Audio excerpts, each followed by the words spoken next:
নাগালেণ্ডৰ ঘটনাক লৈ জাগিছে উত্তৰ পূৰ্বাঞ্চল বিতৰ্কিত কলা আইন সশস্ত্ৰ বাহিনীৰ বিশেষ ক্ষমতা আইন বাতিলৰ দাবী ৰাজ্যজুৰি এজেৱাইচিপিৰ প্ৰতিবাদ আছুৰ বিক্ষোভ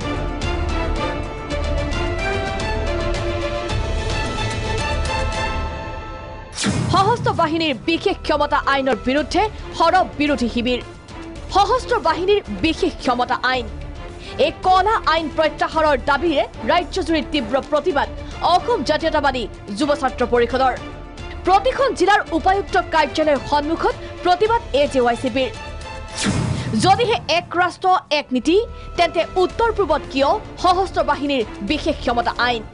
কেন্দ্ৰীয় চৰকাৰক ঠকা হৰকা এজেৱাইচিপিৰ সম্পাদক পলাশ চাম্মাই সন্ত্ৰাসবাদ দমনৰ নামত কেন্দ্ৰীয় চৰকাৰে আজি দীৰ্ঘদিন ধৰি অসম নাগালেণ্ড মণিপুৰ বা উত্তৰ পূৰ্বাঞ্চলত এই সামৰিক বাহিনীৰ বিশেষ ক্ষমতা আইন যিখন প্ৰযোজ্য কৰি ৰাখিছে আজিৰ তাৰিখত এইখন একেবাৰে অপ্ৰয়োজনীয়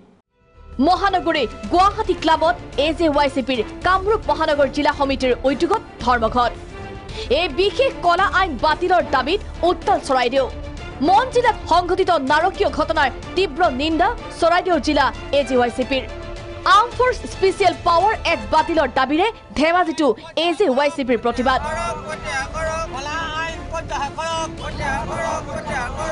দেশৰ ৰাষ্ট্ৰপতিলৈ স্মাৰক পত্ৰ প্ৰদান প্ৰতিবাদকাৰীৰ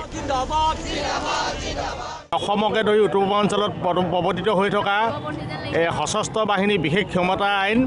arm forces special power act অতি শীঘ্ৰে বাতিল কৰিব লাগে মৰিগাঁৱতো তীব্ৰ প্ৰতিবাদ নলবাৰী জিলা উপায়ুক্ত কাৰ্যালয়ৰ সন্মুখত মুখত কলা কাপোৰ পিন্ধি প্ৰতিবাদ এজেৱাইচিপিৰ সমান্তৰালকৈ অসমৰ পৰা সশস্ত্ৰ বাহিনীৰ এই বিশেষ ক্ষমতা আইন প্ৰত্যাহাৰৰ দাবীৰে সৰব বিৰোধী দলপতি দেৱব্ৰত শইকীয়াও মুখ্যমন্ত্ৰী ডক্টৰ হিমন্ত বিশ্ব শৰ্মাক প্ৰত্যাহ্বান দেৱব্ৰত শইকীয়াৰ সময়ে সময়ে এই আইনখন প্ৰযোজ্য কৰা হৈ থাকে কিন্তু আমি শেহতীয়াকৈ দেখিছোঁ অসমৰ মুখ্যমন্ত্ৰীয়ে আগৰ নিচিনা কোনো বেয়া পৰিস্থিতি নাই অসম উত্তৰ পূৰ্বাঞ্চল শান্তিপূৰ্ণ কেন্দ্ৰীয় গৃহমন্ত্ৰী ডাঙৰীয়াই বিবৃতি দি থাকে যে পূৰ্বৰ অৱস্থা নাই অসমৰ আইন শৃংখলা পৰিস্থিতি উন্নত কোনো ধৰণৰ সন্ত্ৰাসবাদী কাৰ্যকলাপ নহয় এই কথাবিলাক সততে ৰাইজৰ আগত কৈ থাকে কিন্তু যোৱা সময়ছোৱাত লক্ষ্য কৰা গৈছে যে প্ৰতিখন চৰকাৰে এই সশস্ত্ৰ বাহিনী বিশেষ ক্ষমতা আইনখন অসমৰ সমগ্ৰ অসমতে বলবৎ কৰি আহিছে সশস্ত্ৰ বাহিনীৰ বিশেষ ক্ষমতা আইন বাতিলৰ প্ৰস্তাৱ লওক কেবিনেটত আইনখন প্ৰত্যাহাৰৰ বাবে বিধানসভাত আলোচনা বিচাৰিব বিৰোধীয়ে শইকীয়াৰ সুৰতে সুৰ মিলালে এআইডিএফৰ বিধায়ক ৰফিকুল ইছলামে এই এক্টৰ কোনো প্ৰয়োজন নাই যদি শান্তি আছে কোনো ধৰণৰ অশান্ত নহয় অসমখন বা নাগালেণ্ড বা মণিপুৰ নৰ্থ ইষ্ট মূলতে নৰ্থ ইষ্টৰ যদি কোনো অশান্ত নহয় যদি শান্তি বিৰাজ কৰি আছে তেতিয়াহ'লে এই এক্টৰ কোনো প্ৰয়োজন নাই